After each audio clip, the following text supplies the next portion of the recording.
Paz do Senhor, irmão Magno. Parabéns pelo seu programa. Gostaria de saber quantos anos Cristo viveu na Terra. A paz do Senhor, irmão Magno. Deus lhe abençoe, meu irmão, com esse programa maravilhoso, com essas respostas e perguntas que todos estão lhe fazendo, né? Eu gostaria de saber do irmão, que o irmão dê a resposta aí para todos, se a volta de Jesus está próximo ou se ainda vamos passar muito tempo aqui. Boa noite, eu sou Magno da Rocha. Este é o programa Assim Está Escrito. Hoje no programa eu vou responder a pergunta do irmão Luiz Felipe.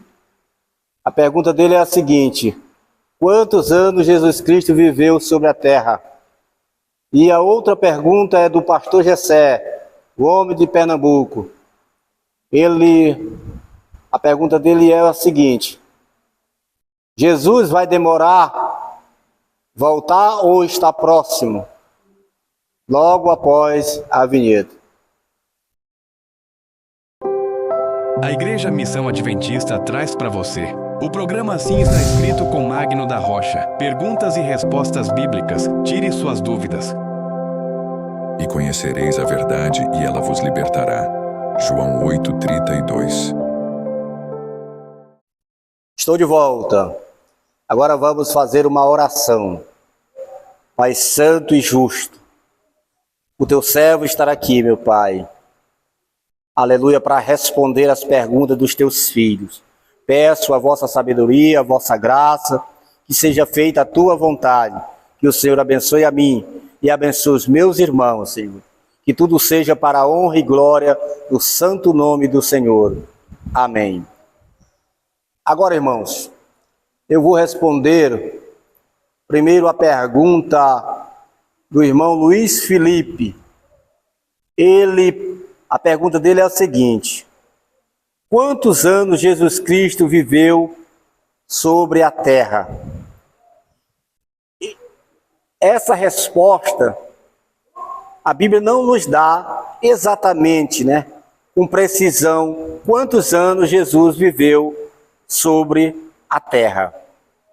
Mas eu vou ler aqui um verso da palavra de Deus. Está em Lucas capítulo 3, verso 23. Jesus tinha cerca de 30 anos de idade quando começou seu ministério. Aqui o verso diz que Jesus, quando iniciou o seu ministério, ele tinha quase 30 anos, ele ainda não tinha 30 anos de idade. Outro episódio que fala da idade de Cristo, em termos de anos, aqui está no capítulo 2 de Lucas, que pela ocasião da Páscoa, Jesus com seus pais, ele subiu a Jerusalém, e a Bíblia é enfática em dizer que ele tinha 12 anos de idade. Foi quando seus pais vieram com ele, voltaram e começaram a procurar entre os parentes, não encontraram Jesus e voltaram para Jerusalém e encontraram Jesus lá no templo conversando com os rabinos. Mas a Bíblia não diz com quantos anos ele morreu, mas a história diz que ele morreu aos 33 anos de idade. Que Deus nos abençoe. Agora vou responder aqui a segunda pergunta, que é a do nosso pastor Gessé, o homem de Pernambuco. Que Deus lhe abençoe, meu amado pastor. Que você continue sendo uma bênção. Vou ler aqui uma passagem bíblica, Livro de Mateus, capítulo 24. Verso 14. E este evangelho do reino será pregado em todo o mundo como testemunho a todas as nações, e então virá o fim. Verso 32 diz assim: aprendam a lição da figueira. Quando seus ramos se renovam e suas folhas começam a brotar, vocês sabem que o verão está próximo. Vou ler aqui outra passagem bíblica, agora no livro de Pedro, 2 Pedro, capítulo 3. Vamos ler aqui alguns versos. Pedro diz assim, capítulo 3 de 2 Pedro, verso 3 diz assim: antes de tudo, saibam que nos últimos dias surgirão escarnecedores, zombando e seguindo suas próprias paixões. Eles dirão: o que houve com a promessa da sua vinda, desde que os antepassados morreram, tudo continua como desde o princípio da criação. Mas eles deliberadamente se esquecem de que há muito tempo, pela palavra de Deus, existe céus e terra. Esta formada de água, e pela água o mundo daquele tempo foi submerso e destruído. Pela mesma palavra, os céus e a terra, que agora existem, estão reservados para o fogo, guardados para o dia do juízo e para a perdição dos ímpios. Não se esqueçam disto, amados. Para o Senhor, um dia é como 1000 anos, e 1000 anos como um dia. O Senhor não demora em cumprir a sua promessa, como julgam alguns. Ao contrário, ele é paciente com vocês. O pastor perguntou se a sua volta estava próxima ou ainda vai demorar. E baseado nos textos aqui, irmãos, lá de Mateus 24, diz o seguinte: Jesus disse que daquele dia e hora ninguém sabe, nem o Filho, nem os anjos, mas somente o Pai. Mas, no verso 14 do capítulo 24, ele diz o seguinte: que o evangelho do reino será pregado em todo o mundo em testemunho, né? E então viria o fim, ou seja, aconteceria a sua segunda vinda para buscar a sua igreja. Ele falou também da parábola da figueira. Aprenda a parábola da figueira. Quando seus ramos, né, se renovam e começam a brotar folhas, vocês sabem que está próximo o verão. Assim também, quando vocês verem acontecerem todas essas coisas, sabei que ele está às portas, que a volta de Jesus está perto. Irmãos, nós temos visto, temos observado como povo de Deus os sinais preditos por Jesus Cristo. O evangelho tem sido bastante difundido, mas Jesus disse que somente quando ele fosse pregado em todo o mundo viria o fim, porque ele vai servir de testemunho a todos, né? Que Deus quer que eles ouçam sobre o seu Filho, né? Sobre a salvação que há em Cristo Jesus. Paulo, antes da destruição de Jerusalém, ele escreve, né, aos Colossenses, no capítulo 1, que o evangelho tinha sido pregado em todo o mundo da sua época. O que quer dizer isso? Isso foi antes da destruição de Jerusalém.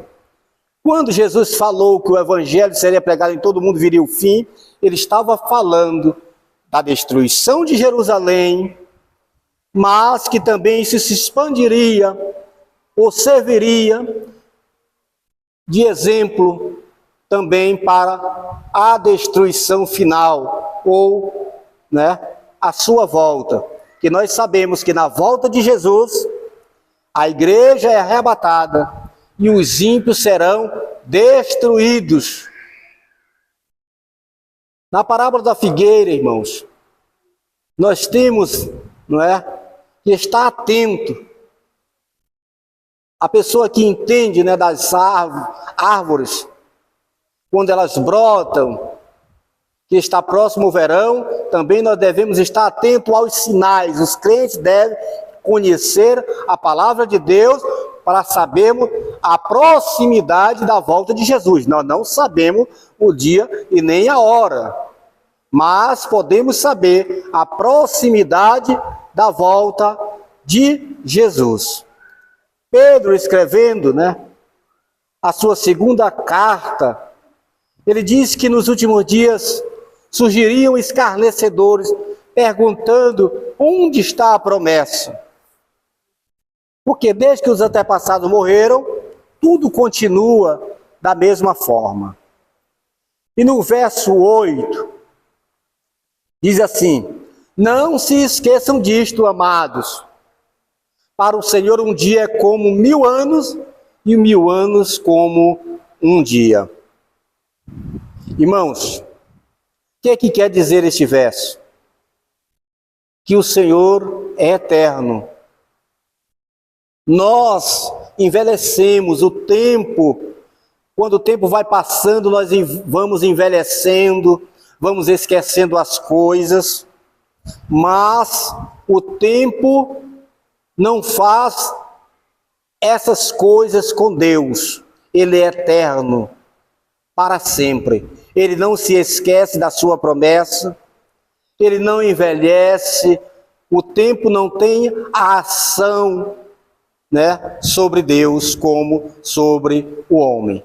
Qual é a razão da aparente demora aqui, segundo Pedro? Aqui que ele diz: o Senhor não demora em cumprir a sua promessa, como julgam alguns. Ao contrário, ele é paciente com vocês, não querendo que ninguém pereça, mas que todos cheguem ao arrependimento. Então a bondade de Deus para com o homem, ele não demora em cumprir a sua promessa, mas Pedro está dizendo que ele é paciente, porque ele quer que todos cheguem ao arrependimento, que muitos sejam salvos. Irmãos, eu quero me referir aqui a um acontecido que aconteceu com o povo de Deus. Deus tirou o seu povo lá do Egito para levar para a terra prometida, a terra que manava leite e mel. Em linha reta, quantos quilômetros era do Egito para a terra prometida? Cerca de 450 quilômetros. Não era tão distante assim para o povo passar 40 anos no deserto. Então, qual foi a razão, ou as razões, para o povo de Deus passar tanto tempo no deserto? Vou citar aqui pelo menos 4. Murmuração, mundanismo, contendas, e falta de consagração. Essas 4 coisas levaram Israel a perambular pelo deserto por 40 anos. O povo passou 40 anos porque não estava preparado para entrar em Canaã. O povo que deveria entrar em Canaã deveria ser um povo obediente, um povo que amasse o seu Senhor. Mas nós podemos ver ali nos relatos murmurações, queixas, mundanismo, não se separaram, fizeram ali adorar o bezerro de ouro. E o que é que acontece com a igreja, irmãos? Com o Israel espiritual de hoje? Será que é diferente com a igreja? Quando Deus também tira o homem do Egito espiritual, do pecado deste mundo, o homem, à semelhança de Israel, que saiu do Egito para Canaã terrestre, também hoje nós saímos do Egito espiritual para irmos para a Canaã celeste. E o que é que acontece hoje com a igreja? A igreja do tempo dos apóstolos, irmão, era uma igreja que diz que perseverava na doutrina dos apóstolos, tinham tudo em comum, A igreja, durante a vida dos apóstolos, foi uma igreja pura, mas depois se corrompeu. Hoje também, entre o povo de Deus, há as mesmas coisas que detiveram o povo de Israel lá no deserto. A igreja tem uma missão, e é de pregar o evangelho a toda criatura, para quem crê e for batizado, ser salvo. Mas a igreja, hoje, irmãos, já cumpriu a sua missão? Não. Por quê, irmão? Será que quase 2000 anos ou 2000 anos não é tempo suficiente para a igreja ter cumprido a sua missão? Mas, irmão, infelizmente, ela não cumpriu. Mas Deus tem os seus meios. E quando nós vamos para o Apocalipse, nós sabemos que existe profecias que ainda devem se cumprir antes da volta do Senhor Jesus.